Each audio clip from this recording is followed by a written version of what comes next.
So I actually have a lot of compassion for anyone who's on their investment journey or financial journey, whether it's talking about investments and some pretty technical stuff like we're covering, whether it's talking about money with your partner, because this stuff is not easy. Once you really get good at it, it's quite simple. And you realize, oh my gosh, I only need to sort of set up 20% automated savings, I need to have these kind of basic ratios. But the rest of it's just like easy. To get there is not easy. So I totally understand that. And for anyone watching, we all start at different places, whether it's on our fitness journey, money journey, spiritual journey. And, you know, the goal, I think, is to find something that fits us, is simple, and helps us lead a rich life.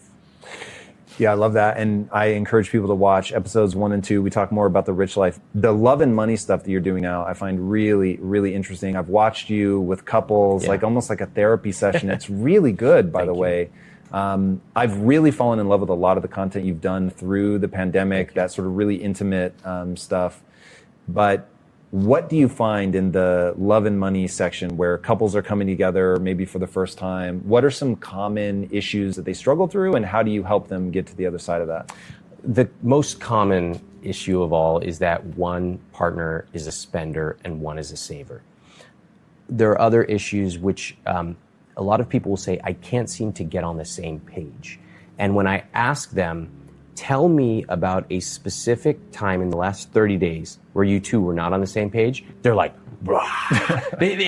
they instantly know, and it hits them very deeply. Is this like a personality type thing? Like, what's driving these disconnects? Well, we have to remember that most of us don't even understand money for ourselves. And then when we get with a partner, it's like 1 + 1 = 20. We really don't understand how to bring our perspectives together. And so here we have one person who says, hey, we have a lot of money. Like, we can actually afford to go out to a nice vacation or dinner. And the other person says, I don't feel safe. And so one person's saying, what? Look at the math. That was pretty much me early on in my relationship with my wife. I don't feel safe? Or No. I was like, look at the math. I was like, look at the compound interest. We have a growth rate assumption here. I was like living in the spreadsheet. And my wife, she said, I want to use money to feel safe. I was like, wow, what does that word mean? Safe? Because to me, the word I use to describe money is growth. I would guess that that's similar for you. Like, growth. I want to grow. I want to have an impact.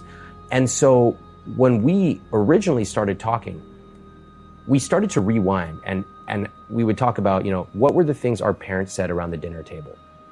And it was striking. Everyone has money beliefs that they learned as a kid. So their parents might have said, we don't talk about money in this family. Or, oh, those rich people, that's for rich people, not for people like us. Do you have any things that you remember hearing as a kid about money? I don't. Okay. I thought about that when I was researching. I thought, God, what did my parents say about money? It was just more, we couldn't afford that. That I heard a lot. That's a huge one. Yeah. So think about when you grow up hearing, we can't afford that, we can't afford that.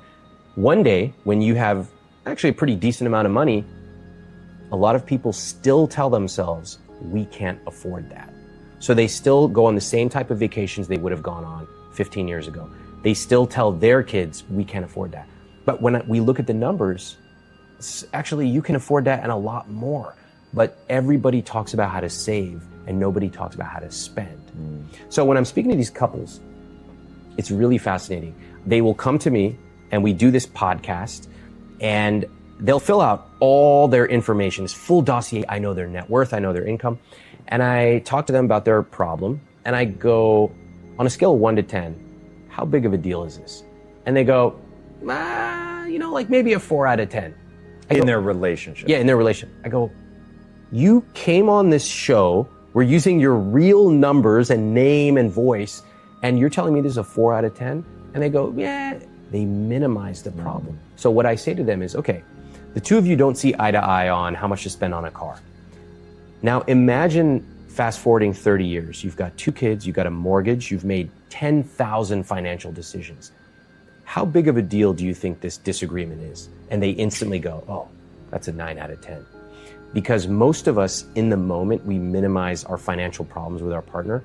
but we can easily see how people get divorced over money when it calcifies and amplifies over the next 25 years. And that's really what I want to work with these folks on this new podcast, where people come in and for the first time ever, you can hear real couples sharing real stories with real numbers behind closed doors. So as you help them work through this, is step number one, all right, let's figure out what your money narrative is. Let's get to the things that your parents said. I always ask them, what's your rich life? And I start there because when people come in to talk about money, they're really nervous and apprehensive. Guess what they think I'm going to tell them the first thing in this conversation? Either you can't afford it, you have to save. Yeah, just like a series of shitty, restrictive things that make them feel bad. You can't go out to eat. You can't afford that car. No, your kids can't go to school. And so they're already like this when they come in. I go, all right, I know your numbers. That's cool. What's your rich life? And this is striking. You can almost hear it. They're visibly affected. They go, I want to do what I want when I want. I go, okay, what do you want to do? They've never thought about it. They're just stuck. Or they go, I want to have $1 million. I go, okay, what does $1 million get you? I don't know. They just pick that number. Or they say, we're in debt and we just want to get to zero. I don't find that very motivational. It's like getting to zero, that's your rich life. So I push them. And a lot of people will say something like, I want to travel. We want to travel. I say, great. Where do you want to go? I want to go to Bali. Which seat on the airplane do you want to sit on? And they're looking at me like I'm crazy because no one has actually ever taken an interest in what they want to do with their money. It's always no, no, no.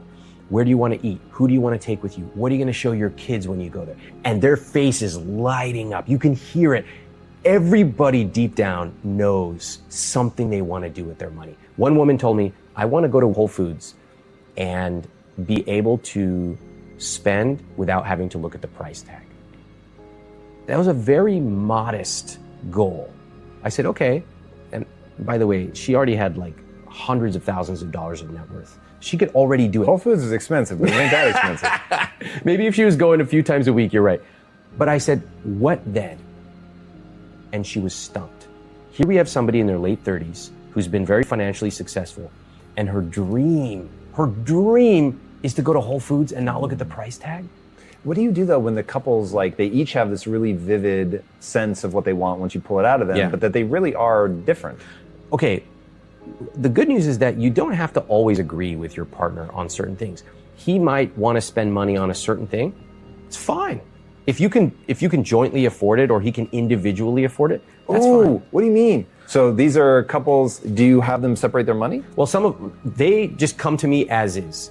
I'm first most interested in their story. So some of them have a joint account. Some of them are totally separate. Or what I like to recommend for couples is they have a joint account and they have their own independent accounts. Word. Yeah. What do you do? Well, we don't now. But when Lisa and I first got married, that's exactly what we did. We said, all right, we have one account where this is for all the bills. Then we each get an equal amount of spending money in a separate account. So now you can do whatever you want. You can save your money. You can spend your money. And that was the saving grace. Like, figuring that out early on was magical. What did that do for you? It freed us up because the things I wanted to spend money on, she thought was dumb. And the things she wanted to spend money on, I thought was dumb. Yes. So I was just like, hey, you do you. But look at the approach you took. It's so important for everybody to catch this. You could have fought about it. You could have discussed it and debated started it. there. Yeah. But people do this for their entire lives. And they're basically asking $3 questions. The $30,000 question they should really be asking is, how do we set up a system that lets us honor each other's financial desires? So again, you could sit there and fight about cosmetics or cars or suitcases or whatever, and you do that for the rest of your life. That's what most people do. Oh my God. It's horrible. It's awful to sit there and you're fighting the same battle you fought 20 years ago, you're doing it today. Or what you and Lisa did, which is amazing, you set up a system. Okay, joint, now we got our mortgage or rent covered, etc. Independent accounts, and now the problem vanishes. So money always is going to be complicated, especially when you have two people, different earnings, different money philosophies. But the solution is not to simply fight and talk each other into seeing your perspective. Yes, you should talk about it, but sometimes you need to add some systems and psychology, which really solves the problem. Let's get into a problem that I have to imagine is becoming a thing, where the woman is making more than the guy, and he's not feeling great about it. Is that a thing? Yeah. Oh, yeah. More than ever. In fact, in urban areas, in their 20s, women earn more than men, which is a little known fact. Yeah. That's interesting. It's very interesting. And more women graduate from college, so that number will continue to become skewed. So I think that there are a lot of different issues that get brought to bear in these couples conversations. And a lot of times we're not aware of them. So I spoke to a couple, and they both were earning about $150K each. So they were a high earning couple, no kids. And he had decided, as he put it, he said, I'm the man of the house. And so he was paying for everything.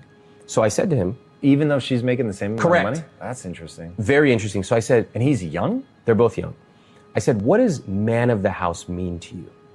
Okay. And he'd never thought about it. He said, well, I guess it means, providing financially for my family. And yeah, that's it. I said, okay, so man of the house means you provide financially. Okay. And then I asked his partner, what do you think about this? She goes, I want to contribute. I make basically the same amount. I've tried to. He won't let me. And now he's anxious about money because every month he's in the red. So let's get this. Weird. He created a scenario that he now has to live in where, because he's the quote man of the house, he's got to pay for everything. He can't afford to. And so each month he's going red, and now he's really anxious about money. So, okay, what's the obvious solution? It's for them to, have a joint expense, break it down. She contributes basically equally to what he does. That's the easy part. That's what most people think. Okay, done. Were they married or dating? I believe they were married. They had a mortgage together. Yeah. But the more complicated thing, which we talk about in this episode that's on my podcast, is how did you get there? Why did you think that you have to be the quote man of the house? Where'd that come from? So we unwind it, and I ask him a lot of questions. And guess what he tells me?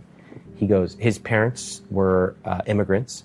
They didn't speak very good English. He said that he had to help deal with the collection calls that were coming in because his dad would overspend. I asked him what age he was dealing with collection agencies. You know what he told me? Elementary school. Whoa. So since elementary school, he's been fielding off these collectors. He sees money as a series of problems he has to fix. No joy. There's no joy in money for him. I asked him, when you go on a trip, would you ever stay at a place that's a little bit nicer? He goes, why would I? I can stay at basically a Motel 6. This guy has a substantial asset base, so does she. Right. And I find that heartbreaking. They're both working so hard. They're very diligent. They spend less than 11% on their mortgage. Wow. And there's no joy. So she wanted to go on a trip, and we worked and worked. And finally, he agreed to let her take the lead on it. When you listen to this episode, you realize it's not just the math and the spreadsheet. That's the first temptation is, well, they should just split their assets and expenses, da-da-da-da. Okay, that's easy. It's really saying, how did we come to thinking about money like this? How'd you grow up with it? When you describe money, is it a sense of joy or purpose, or is it something I'm scared of and anxious of? These are the things that nobody really talks about, because you have to know money and psychology at the same time. Man, that is really interesting. When Lisa and I first got together, I definitely wanted to, I wouldn't have said be the man of the house, but I liked that I was able to make enough that I could take care of both of us. I mean, we were dirt poor, but at least we had a roof over our heads. Yeah. And, as she became more interested in business and really got into it, it's a really big transition. If you come in with a certain mindset, it's going to be hard to shift. But she, in the beginning anyway, couldn't work. If she were making money, I never would have said, oh, I'm going to still pay for everything and be stressed the fuck out all the time. And wow. So, do you think, just hypothetically, you would have had a conversation or a series of conversations? How do you think that transition would have gone? So one, I can tell you what we did is, so we'd been married for about 8 years when she stepped into a true entrepreneur role. And it was very difficult because it went from she would facilitate my entire life. So she set my clothes out, she made my food, she like paid the bills. She just made sure that I didn't have to think about anything other than building a business. Yeah. And that was extraordinary. I cherished that gift more than you can imagine. And so when she stepped into being an entrepreneur, she very quickly realized I cannot do both. This isn't fun. And so she was just like, look, I'm not going to be able to keep taking care of this stuff for you. And she put like a timeline. I don't remember how long, but like for the next month, I'll still help. But hey, at the end of that, like you're really going to have to deal with all this stuff on your own. Yeah. And there was friction in the marriage through that moment, like really changing roles, changing like what this dynamic is going to be. But we're very communicative. Yeah. And I have very strong rules in my life. And so one of my rules around my wife is that I only do things that elevate her. So I don't shut her down. I don't make her feel less than. So it was like, if she wants to be an entrepreneur, first of all, she's quite good at it. And by the time she made that decision, it was pretty apparent she's got some fucking skills on her. So I just said, look, by my own code of ethics, like I want you to live whatever life you want to live and to become like the most joyful, powerful version of yourself. And so if this is the direction you want to go in, then, you know, we'll figure this stuff out. But then I also put limits on it and said, look, I don't mind you not cleaning anymore, but don't expect me to clean. So we'll create areas. And if it's a common area, I will do my half of it, you do your half. But there are going to be areas that are mine, and they're going to be as fucking messy as I want them. And as long as you never come give me a hard time about my own areas, and I never fuck you up in common areas, then I will expect that we are fine. Yeah. And so that was stuff where I think for a while there was friction there for her where it was like, well, I don't like that your part of the closet is messy. And I'm like, hey, homie, like we both have to come to a shared understanding of, you know, what works for you and what works for me. So many things I heard in that example. Well, thanks for sharing that. I didn't know that, but I think every couple has gone through some sort of financial series of conversations, not as elegantly as you did. Honestly, I think the things that I hear are, one, there was a pivotal moment where something changed. Lisa decided to become an entrepreneur. Two, it caused some pain. It had to cause pain in order for you to make a change. Three, you sat down and had a series of conversations. Doesn't sound like it was just one. No. Yeah, it was probably months or even years of conversations, same as my wife and I have continued to have. And then four, you came up with some agreements. You mentioned that you have a rule for how you relate to your wife. I love when people have rules for their life. I don't even have to agree with them, but when they tell me, you know, I have 4 rules for parenting or 3 rules for eating. In my case, I have Ramit's 10 money rules. That shows that someone has really thought about it. And by the way, I love that you elevate your wife. I think that's awesome. So lots of examples in there that I would love for others to learn from. And this is some of the stuff we talk about on the podcast, which is when partners think about money, the way that they usually relate to it is they know something that they disagree about. They try to Band-Aid over it, paper over it until it blows up. And then they try to basically extinguish the fire. And then they just go back to living life the way they were. And it works. It works for a while. Many of us have parents or relatives that have been fighting the same fight for 50 years. But I don't really think that's a joyful way to live with money. I think that when you and your partner, in your case, you and your wife, are financially aligned, then instead of, you know, I'm a spender, she's a saver, or vice versa, you're both rowing in the same direction. And life becomes way more fun. You can live the kind of life you want. You can have a beautiful house, eat at the places you want, spend money in the way you like. That is a really joyful way to use money to live your life.